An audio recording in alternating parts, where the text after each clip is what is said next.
كانت المرة الثانية اللي كينزل فيها الجيش والدبابات ديالو إلى شوارع الدار البيضاء من أجل القضاء على احتجاج رأت فيه الدولة تهديدا لمصالحها. فبعد أحداث 23 مارس سنة 1965 اللي راح ضحيتها المئات ممن تظاهروا ضد السياسات التعليمية لوزارة التربية الوطنية، أتت سنة 1981 وبالضبط يوم 20 يونيو ليفتح جرحا جديدا في الذاكرة المغربية بعدما اخترق رصاص الجيش وقوات الأمن صدور عدد ممن شاركوا في إضراب هز أركان الاقتصاد المغربي. انتفاضة الكوميرة كما أسماها وزير الداخلية الراحل دريس البصري كنوع من السخرية والتهكم على ضحاياها. إضراب ناجح كما اعتبرته قيادات حزبية يسارية ونقابية، والثورة التي لم تنجح كما وصفها بعض المحسوبين على اليسار الراديكالي. تتعدد التسميات، لكن يبقى يوم 20 يونيو 1981 حدثا بارزا سالت فيه دماء مغربية بغزارة بعدما احتج أصحابها على الزيادات المرتفعة في الأسعار. كثرت الأسباب اللي أدت إلى إضراب دعت إليه الكونفدرالية الديمقراطية للشغل في اليوم المذكور، لكنها تبقى مترابطة بينها بشكل كبير.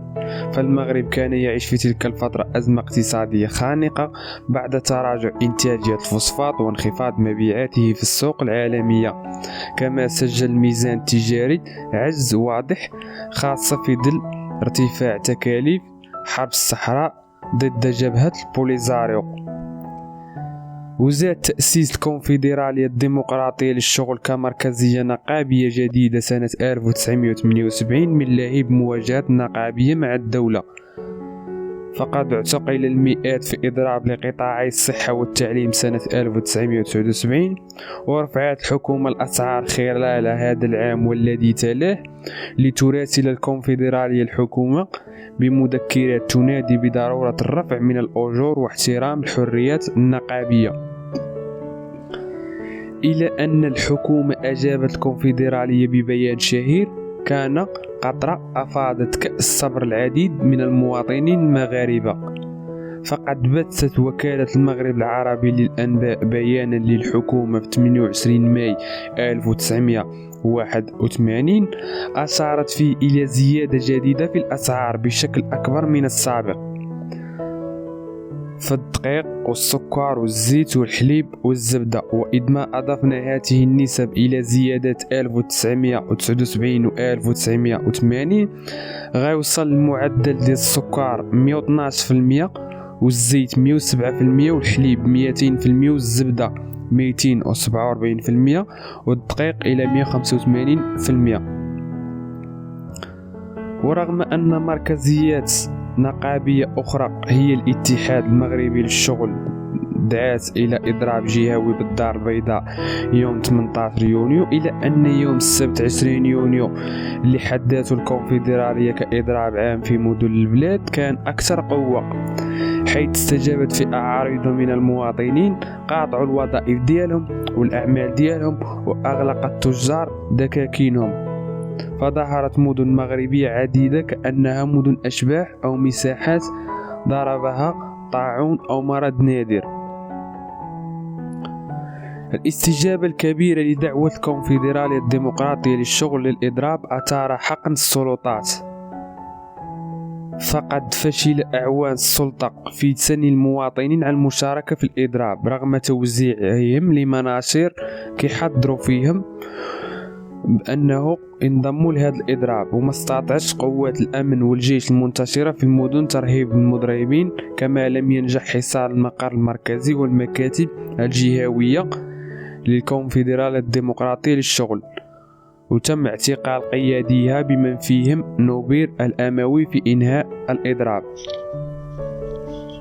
بدأت أعمال العنف صباح السبت. السبب كما تردد في مجموع من وسائل الإعلام هو هجوم بعض شباب الدار البيضاء على حافلة لرجال الأمن صدرت الأوامر باعتقال وتعنيف والاحتجاز في المقاطعات، وبعدها بدأ إطلاق الرصاص دون رحمة، حيث تم تطويق غالبية أحياء العاصمة الاقتصادية اللي كانت مسرح أكبر لعمليات القتل الجماعي. امتلأت أرضية أحياء من قبيل سيدي البرنوصي والحي المحمدي وعين السبع وابن مسيك وحي الفرح بدماء المواطنين. فرصاص الجيش والأمن كان كيستهدف الرأس والصدر والقلب كي لا تمنح أي فرصة للضحية من أجل النجاة، خاصة وأن المضربين كانوا قد خرجوا إلى الشارع على شكل مجموعات باش يحتجوا على ضغط السلطة عليهم من أجل العودة إلى عملهم. وحسب ما ذكره شهود عيان فقد شاركت الدبابات ومروحتان في عمليات القتل اللي استمرت حتى ظهيرة يوم الأحد 21 يونيو. الحصيلة كانت مروعة رغم محاولة السلطات رمي عدد من القتلى في مقابر جماعية. هناك من قال إن بعضهم دفن وهو لا يزال على قيد الحياة. وصل عدد المعتقلين إلى الآلاف، وهناك من حكم بعقوبات حبسية طويلة. أما الضحايا فقد تباينت أرقامهم، فالسلطة قالت إنها لا تتزاوج 66 ممن وصفتهم بالمشاغبين، متحدثة على لسان البصري أن الجيش لم يتدخل وأن الدولة حريصة على احترام حرية النقابية، بينما أفادت جمعيات حقوقية أن العدد تجاوز 600 قتيل. برزت الدولة تدخلها بوجود عناصر موالية للخارج كتحاول تشويش على لقاء للمغرب في مؤتمر نيروبي حول قضية الصحراء، بينما اعتبرت النقابة ما وقع مجزرة حقيقية في حق المغاربة العزل ضد نجاح الإضراب. لم يتم تشكيل أي لجنة لتقصي الحقائق رغم مطالبة المعارضة الاتحادية بذلك، وتم منع وسائل الإعلامية الوطنية والدولية من تغطية الحدث. احتق جهود هيئة الإنصاف والمصالحة بعد سنوات من الواقعة لم تحل الكثير من أسرار هذا الملف الغامض.